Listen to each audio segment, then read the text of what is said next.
Hey guys, welcome back to my channel. If you don't already know, my name is Ashley and welcome to Braided Home. So today I'm going to be teaching you how to create a restoration hardware dupe. I have a couple items here that I flipped. I have two items that I purchased from the thrift store in my last video that you hopefully have watched.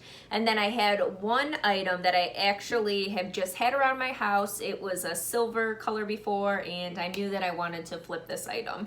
So the first thing that I flipped, I transformed this tray into, it almost looks like an aged stone with it filled with moss. This is really huge with restoration hardware right now and the price is absurd. And guess what? You can get this look too and you don't have to spend thousands of dollars. So I'm going to teach you how to make this. Also, I transformed this vessel here and I will tell you exactly all the steps that I used and took to create this look. And then I transformed this vessel as well. So if you want to learn these restoration hardware Pottery barn dupes, then just keep watching. With you, I can't be sad with you. Just take my hand and fly up through the dreams where the skies are so clear. With you, I wanna stay with you.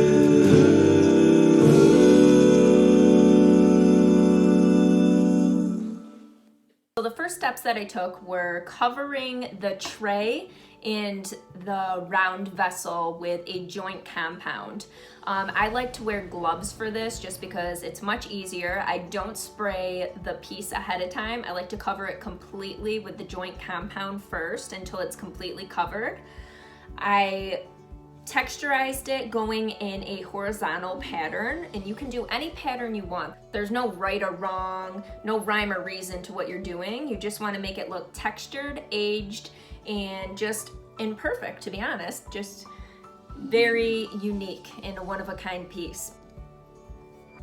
Once I covered both the pieces completely, it's not going to be perfect. There are going to be some areas that aren't completely covered during your first coat, and that is absolutely fine. Now you want to let those two items dry for about, I would say, 2 hours for the first coat. It's not going to be perfect. It's not your final product. It's okay.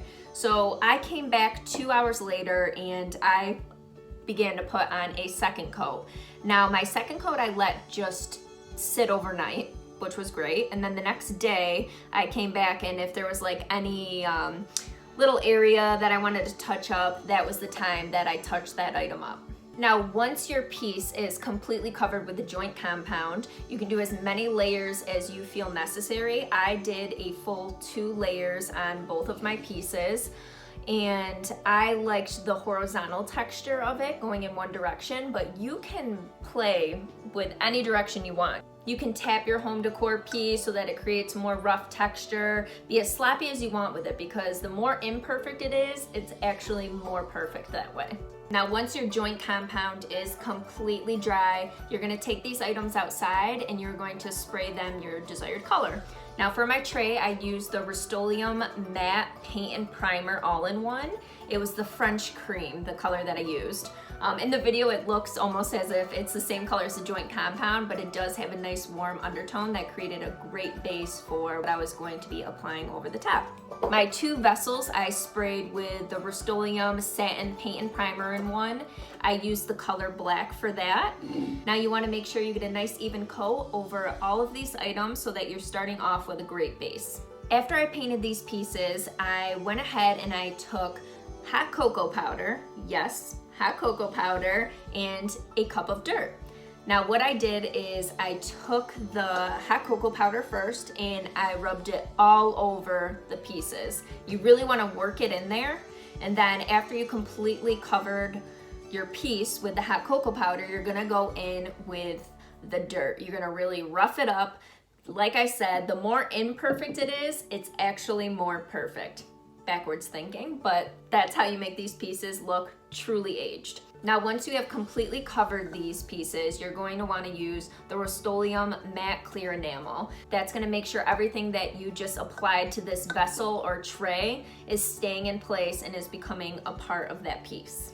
Now, once you are completely happy with all the coats that you have applied with the hot cocoa powder in the dirt, you are going to clean these vessels and trays or whatever you're working on off completely. I used a dry rag and I really just worked in there and made sure that there was nothing falling off, everything was in place. And then once I was completely finished with cleaning it off, I sprayed again with the Rust-Oleum matte clear enamel just to lock everything in place. I made sure I did a double coat of that, and then I let it sit overnight. After my tray was completely finished and dried, I went to Joann Fabrics and I purchased some faux moss.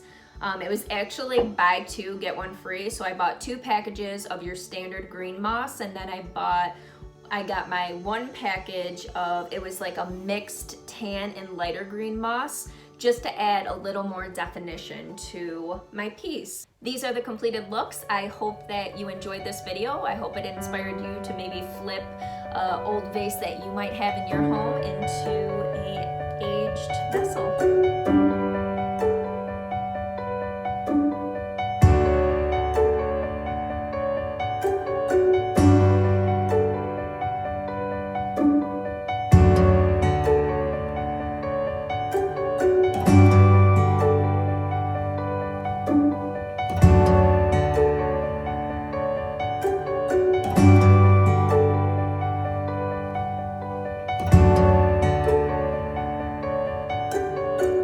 Thank you guys so much for watching. If you haven't already, please don't forget to subscribe to my channel if you'd like to see more videos like this. Let me know in the comments down below if you enjoyed this video, and I will see you in the next one.